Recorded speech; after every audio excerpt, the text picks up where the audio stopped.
ताजहास मस्त मिथिलावासी के गोर लागे छी। गौरी के गीत गाबे जा रहल छी।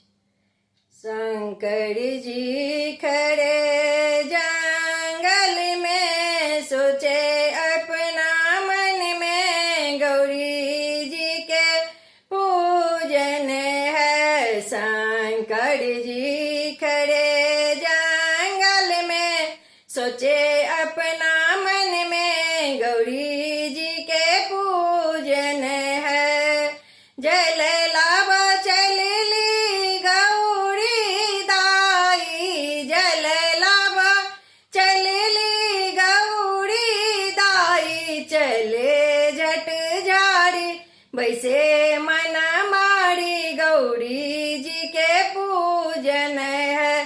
शंकर जी खड़े जंगल में सोचे अपना मन में, गौरी जी के पूजन है।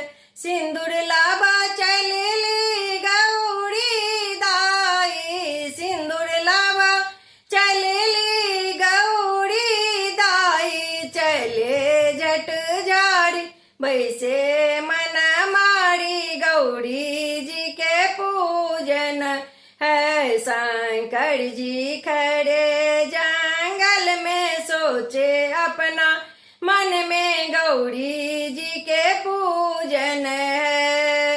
फूल लावा चलली गौरी दाई, फूल लावा चलली गौरी दाई। चले झट झाड़ी वैसे मन मारी, गौरी जी के पूजन है। शंकर जी खड़े जंगल में सोचे अपना मन में, गौरी जी के पूजन है।